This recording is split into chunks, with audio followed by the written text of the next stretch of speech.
नदी किनारे बैठकर मोनिका गंदे कपड़ों को धो रही है। वहीं दूसरी तरफ दरवाजे पर दुल्हन के जोड़े में खड़ी है अनु।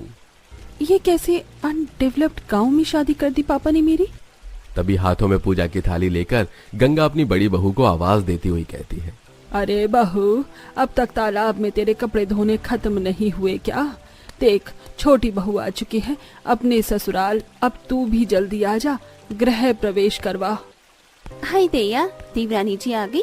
मुझे तो लगा अभी थोड़ा वक्त लगेगा उन्हें गांव तक पहुंचने में। मोनिका भागी भागी तालाब से घर की तरफ आती है, जहां गंगा अनु का गृह प्रवेश करवा रही। आओ बहू रानी, घर के अंदर आओ। गृह प्रवेश के बाद अगले दिन सुबह अनु गर्मी से परेशान होती हुई रसोई में खाना बना रही है। हाय राम, कितनी गर्मी पड़ रही है और अभी तो मुझे अपनी पहली रसोई का खाना भी बनाना है, पर यहाँ आसपास तो मुझे सब्जियाँ दिखाई ही नहीं दे रही। तभी वहाँ पर गंगा आती है। अरे बहू, मैं तो तुझे बताना ही भूल गई, रसोई की सब्जियाँ खत्म हो गई हैं और अब सब्जियाँ लाने के लिए तालाब के उस पार सब्जियों के खेत में जाना होगा। क्या खेत में जाना होगा सब्जियाँ लाने? कोई मॉल नहीं है आसपास सब्जियों का? तभी रसोई में आती शिखा ये सारी बातें सुनकर कहती है, नहीं छोटी भाभी, ये गांव है और यहाँ कोई मॉल नहीं है। यहाँ सब्जी लाने के लिए तालाब को पार करके सब्जियों के खेत में ही जाना पड़ता है। तालाब के उस पार हमारा सब्जियों का खेत है। अब अनु मोनिका के साथ तालाब के ऊपर बने लकड़ी के पुल के सहारे तालाब के उस पार जाती है, जहाँ बहुत सारी सब्जियों की खेती होती है। ये देखो, ये रही तालाब के इस पार सब्जियों की खेती। चलो अब फटाफट कुछ हरी सब्जियों को तोड़ लो। अनु एक बहुत ही अमीर फैमिली से थी और इस तरह कड़ी धूप में सब्जियों को तोड़ते हुए अनु को बहुत गुस्सा आ रहा था। कुछ देर बाद मोनिका और अनु सब्जी को लेकर घर आती हैं, जहां अनु का बदलता रूप देख गंगा कहती है, क्या हुआ बहू, गुस्से में लग रही हो? गुस्सा नहीं तो और क्या करूं? पहले दिन ही मुझे गवारों की तरह सब्जी लेने के लिए तालाब के उस पार भेज दिया। अरे आप लोगों का कोई स्टैंडर्ड है या नहीं? पर मेरा बहुत है।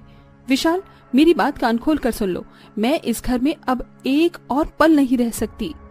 अनु ये कैसी बातें कर रही हो तुम? मैं अपनी माँ को छोड़कर कहाँ जाऊंगा? मुझे कुछ नहीं पता। अगर तुम चाहती हो हमारी मैरिड लाइफ सक्सेसफुल रहे तो तुम्हें अपना ये गवार परिवार छोड़कर मेरे साथ चलना होगा। देवर जी, जिद मत करिए। अगर देवरानी जी कह रही है वो यहाँ पर नहीं रह पाएंगे तो ठीक है, आप उनको ले जाओ दूसरी जगह, यहाँ सब मैं देख लूंगी। हाँ मोनिका, अब तक संभाल रही थी, आगे भी संभाल लेगी। ले जा तू अनु को। सास की नजर में जेठानी को अच्छा बनता देख अनु को गुस्सा आया, पर वो कुछ नहीं बोली और अब गांव के बाहर बसे एक अच्छी छोटी जगह पर अनु अपने पति के साथ रहने लगती है। वहीं मोनिका हमेशा की तरह अपने पूरे परिवार की देखभाल अकेले ही कर रही थी। तभी एक दिन गांव की कुछ औरतें और मोनिका बैठकर तालाब में झूठे बर्तनों को धो रही थी। अभी तो ये झूठे बर्तन धो लिए, उसके बाद मुझे अपने परिवार वालों के गंदे कपड़े भी धोने हैं। हाँ सविता, मुझे भी धोने हैं कपड़े तो, पर पहले ये झूठे बर्तन धो लूं। तभी आंखों में चश्मा लगाकर कोकोनट वाटर पीती हुई अनु वहां से गुजरते हुए कहती है, यो छी, कितने ही अनहाइजीनिक लोग हैं ये। कैसे तालाब में झूठे बर्तन और गंदे कपड़े धो रहे हैं। अच्छा हुआ मैं अपने ससुराल वालों से दूर हूँ, नहीं तो मुझे भी ये गवार हरकतें करनी पड़ती। मोनिका, ये तुम्हारी देवरानी है ना? ये क्या बड़बड़ा रही है हमें देख के? वो कविता, अनु को तालाब का पानी इस्तेमाल करना पसंद नहीं है। बड़ी आई ऐश्वर्या राय बनने वाली, शक्ल तो देखो इसकी, खुद को कहीं की महारानी समझती है क्या? तालाब से बर्तन और कपड़े धोकर मोनिका घर में आती है। 2 दिन हो गए बहू, तालाब के उस पार सब्जियों के खेत में एक बूंद पानी नहीं गया है। जा अपनी ननंद के साथ जाकर सब्जियों के खेत में पानी पटा दे, वरना सारी सब्जियां कड़ी धूप में गर्मी में सूख जाएंगी। मैं भी तैयार हूँ भाभी, तालाब के उस पार सब्जियों के खेत में जाने के लिए। अब मोनिका अपनी नंद के साथ तालाब से बाल्टी में पानी भर के पुल के रास्ते से सब्जी के खेतों में आती है और बाल्टी से पानी डालती है। कितनी गर्मी लग रही है भाभी, मुझसे नहीं होगा अभी। चलो अब घर चलते हैं। हाँ बस हो गया, चलो। अब जहां मोनिका अपने पूरे परिवार तालाब और तालाब के उस पार सब्जियों की खेती की देखभाल अकेले कर रही थी, वहीं दूसरी तरफ उसकी देवरानी अपने घर में एसी की ठंडी ठंडी हवा खा रही थी, टोटी से पानी का इस्तेमाल कर रही थी। ऐसे ही कुछ दिन गुजरते हैं। सब्जियां तो तोड़ ली, पर गलती से कुछ सड़ी गली सब्जियां भी इसमें आ गई हैं। अब क्या करूं? चिंता मत करो, जब पोल से गुजरेंगी तो ये सारी गली सब्जियां तालाब में फेंक देंगे। अब रेखा और विवेका सब्जियों को लेकर पुल के पास आती हैं और सभी सड़ी सब्जियों को तालाब में फेंकने लगती हैं। वहीं दूसरी तरफ गांव का श्रीवास्तव अपनी दोनों भैंसों को तालाब में नहाकर ले जा रहा होता है और ये सारा नजारा वहां आती मोनिका देख लेती है। अरे ये क्या कर रही हैं आप लोग? रेखा, विवेका, आप इस तरह से सड़ी सब्जियां तालाब में क्यों फेंक रही हैं? और काका जी, आप अपनी भैंसों को तालाब में डुबोकर क्यों नहला रहे हैं? हम यही पानी इस्तेमाल करते हैं। अगर आपको अपनी गाय भैंसों को नहलाना ही है तो आप तालाब का पानी लेकर दूसरी तरफ भी अपनी गाय भैंसों को नहला सकते हो। इस तरह गाय भैंसों को तालाब में छोड़ना ठीक थोड़ी है। गाड़ी से गुजर रही अनु ये सब देखती है। ओह, कैसी प्रवचन दे रही है मेरी जेठानी इन गाँव के गंवार लोगों को। टाइम और एनर्जी दोनों ही वेस्ट हो रहा है इनका तो। अब गुस्से में मोनिका खुद तालाब की गंदगी को साफ करने लगती है और ये सारी चीज देखकर गांव के लोगों को कुछ शर्मिंदगी महसूस होती है। अरे रुको बेटिया, मैं मदद करवा देता हूँ, गलती हो गई। अब मैं कभी अपने भैंसों को इस तरह तालाब में नहीं लाऊंगा। मोनिका, मुझे भी इस तरह से सड़ी सब्जियां इस तालाब में नहीं फेंकनी चाहिए थी। लाओ, मैं भी आपकी मदद करा देती हूँ। अरे मेरी जेठानी तो बहुत महान बन गई इन गांव वालों की नजर में, पर मैं भी देखती हूँ कितने दिनों तक मेरी जेठानी अपने इस तालाब के पानी को साफ रखती है। अब मोनिका की हो रही वाहवाही अनु से देखी नहीं जाती, जिसके बाद अनु रात में सबके सो जाने के बाद अपने घर का सारा गंदा कचरा उठाकर तालाब में फेंक आती है। बहुत शौक है ना खेतों में पानी पटाने का, तालाब की गंदगी साफ करने का। अब मैं भी देखती हूँ तुम इस तालाब की कितनी सफाई कर सकती हो। अगले दिन सुबह गांव के कुछ लोग और मोनिका गंगा तालाब में कचरा देखकर हैरान होते हुए कहते हैं, अरे बहू, ये तालाब का पानी कैसे गंदा हो गया? बुरा मत मानना मोनिका, पर आधी रात को जब मैं अपनी बालकनी में आई थी तो मैंने देखा था आपकी देवरानी इस तालाब में ढेर सारे कचरे को फेंक रही थी। अरे नहीं, वो इतनी भी बुरी नहीं है, शायद तुम्हें कोई गलतफहमी हुई है। फिलहाल मुझे चिंता इस बात की है कि गर्मी के बढ़ते तापमान के कारण तालाब का पानी भी अब कम होता जा रहा है, जिस वजह से सब्जियों के खेत में भी पानी ठीक तरीके से नहीं पहुंच रहा है और सब्जियां सूख रही हैं। इस तरह से तो हमें पानी और सब्जी दोनों के ही लाले पड़ जाएंगे। दूर खड़ी अनु, ओहो, बेचारी परेशान हो रही है तालाब के गंदे पानी को देखकर। देखना, जल्दी मैं तुम्हारे इस तालाब और सब्जी के खेतों को पूरी तरीके से बर्बाद कर दूंगी। अब फिर से मोनिका सभी के साथ मिलकर तालाब के पानी को साफ करती है। फिर साफ पानी को ले जाकर तालाब के उस पार सब्जियों के खेत में पानी देती है।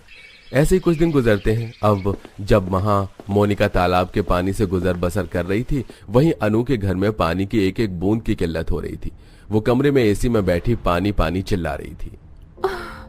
पानी पानी, विशाल, मुझे पानी दो, मुझे प्यास लग रही है। हाँ अनु, रुको, मैं अभी लाया। विशाल रसोई में आता है और फ्रिज खोलता है, लेकिन फ्रिज में एक भी पानी की बोतल नहीं होती। विशाल आरओ के पास आता है तो आरओ में से भी पानी नहीं आ रहा होता है। सिंक में ढेर सारे झूठे बर्तन पड़े हुए होते हैं। अरे, अभी तक पानी वालों ने पानी सप्लाई नहीं किया क्या? एक बार पानी विभाग में फोन करता हूँ। भैया, अभी पानी की पाइपलाइन में कुछ दिक्कत चल रही है, इसलिए कुछ दिनों तक अभी और पानी नहीं आएगा। शिट, अब क्या करूं? अनु की तो तबीयत खराब होती ही जा रही है। विशाल को कुछ समझ में नहीं आता और वो बौखलाता हुआ बेहोश अनु को गोद में उठाकर अपने परिवार के पास लेकर आता है। माँ, भाभी, अनु की तबीयत बहुत खराब हो रही है, आप पहले अनु को पानी पिलाइए। हमारे घर में तो पानी की एक एक बूंद की किल्लत हो रही है। आप चिंता मत करो देवर जी, हम है ना, हम ध्यान रखेंगे अनु का। अब इसी तरह मोनिका घर में रखे तालाब के पानी को उबाल कर ठंडा करके पहले अनु को पिलाती है और फिर तालाब के उस पार उगी सब्जियों को तोड़ कर लाती है और उसकी खिचड़ी बनाकर अपनी बीमार देवरानी को खिलाती है। अच्छे से देखभाल करने पर अनु की तबीयत अब पहले से बेहतर हो गई थी। अब तुम्हारी तबीयत कैसी है? हाँ, अब मैं ठीक हूँ। अरे, तुम ठीक कैसे नहीं होती? तालाब के पानी और तालाब के उस पार खेत की हरी भरी सब्जियों को खाकर तो अच्छे अच्छे रोगी ठीक हो जाते हैं। क्या, तालाब का पानी? हाँ अनु, जिस तालाब के पानी को तुम अनहाइजीनिक मानती थी, आज उसी तालाब के पानी और तालाब के उस पार उगी हरी सब्जियों को खाकर ही तुम्हारी सेहत ठीक हुई है।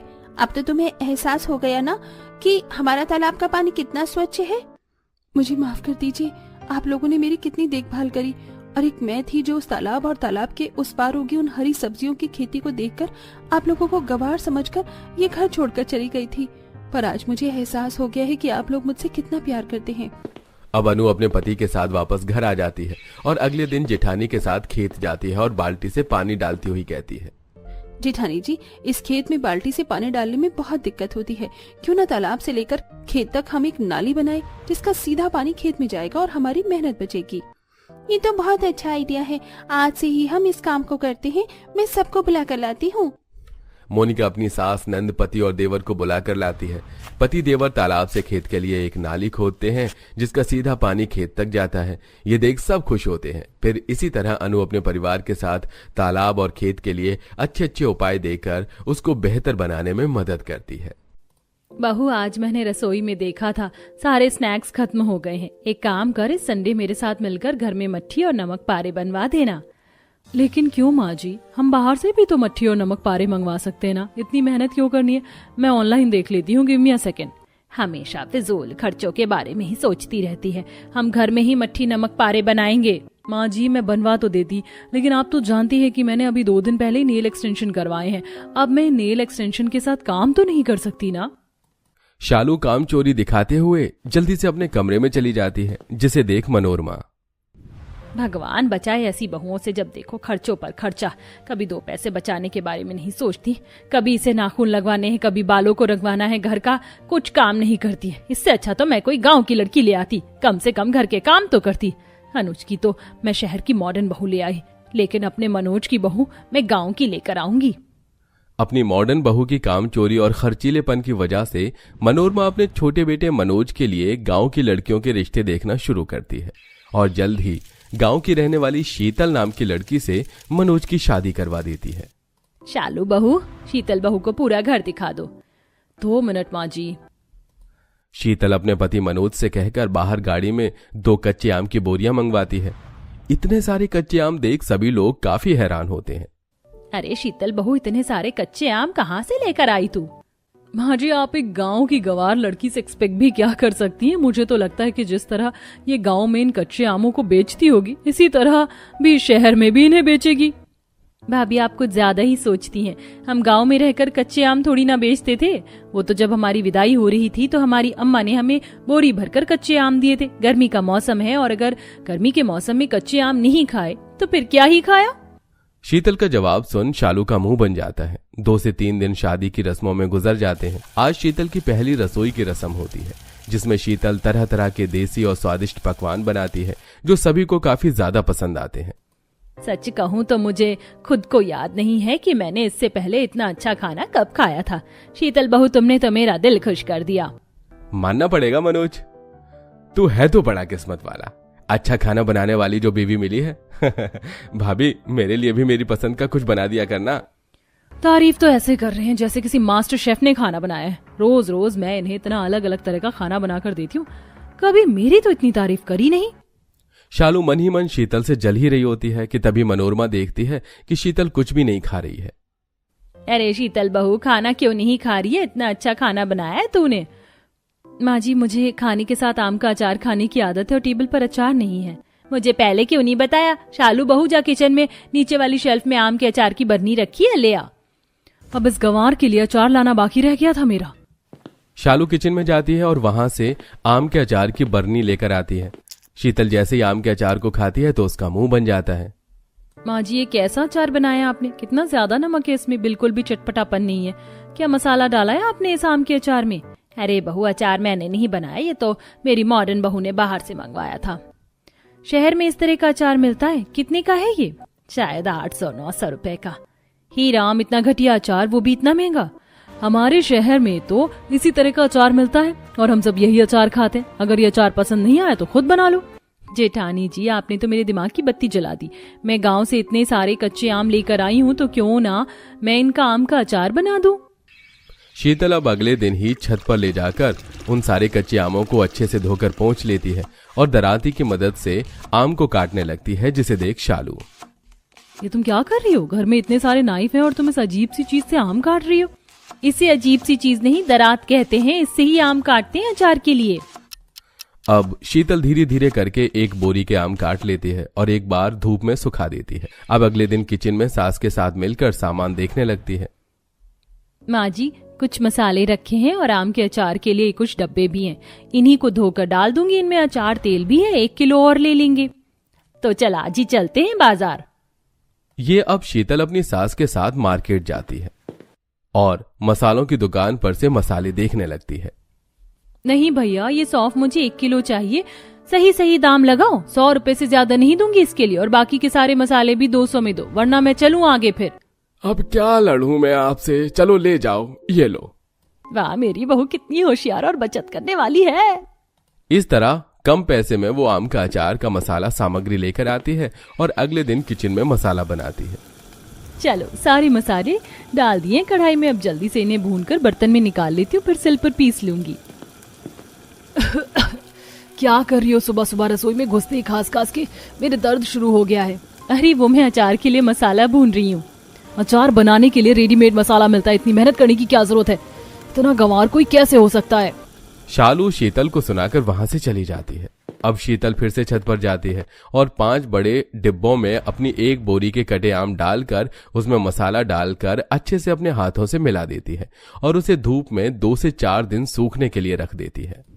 कितनी अच्छी खुशबू आ रही है अचार में से। भाभी, एक बार आप अचार चख कर देखना।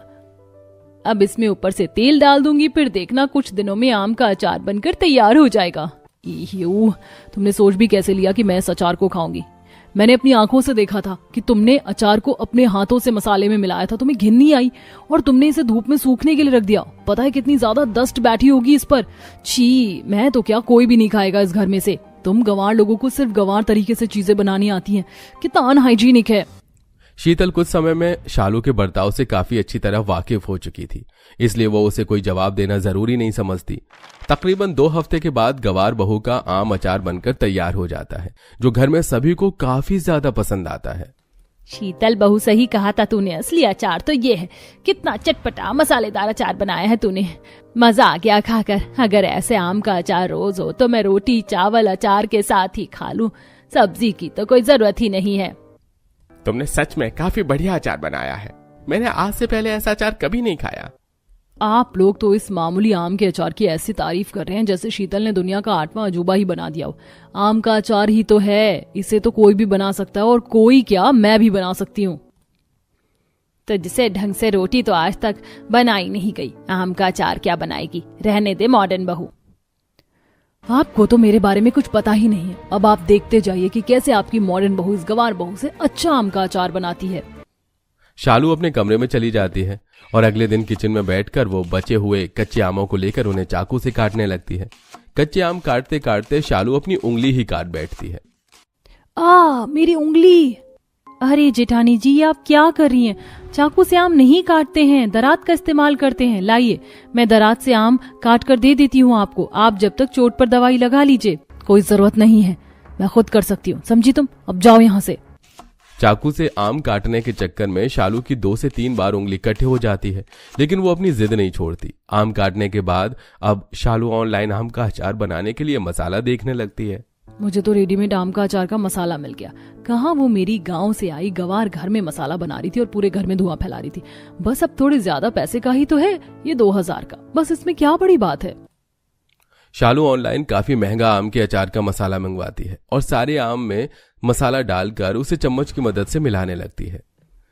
माँ जी की गंवार बहू को तो ये भी नहीं पता ऐसे चीज चम्मच से मिलानी चाहिए या ग्लव्स पहनना चाहिए। उसने तो अपने गंदे हाथों से गंदे तरीके से आम का अचार बनाया था, लेकिन मैं तो बिल्कुल हाइजीन तरीके से आम का अचार बना रही हूँ। और अच्छा हुआ मैंने 500 रुपए का ये लो कोलेस्ट्रॉल का तेल भी मंगवा दिया। उस गंवार ने तो अचार में इतना सारा सरसों का तेल डाला था। मैं तो लो कोलेस्ट्रॉल तेल से आम का अचार बनाऊंगी। टेस्ट के साथ साथ हेल्थ भी तो मैटर करती है। चम्मच से मसाला मिलाने की वजह से सारा मसाला ठीक तरीके से नहीं मिल पाता। वहीं शालू आम के अचार में सरसों के तेल के बजाय लो कोलेस्ट्रॉल का तेल डालकर उसे अचार को धूप में रखने की बजाय अपने कमरे में रखकर सामने टेबल फैन ऑन कर देती है।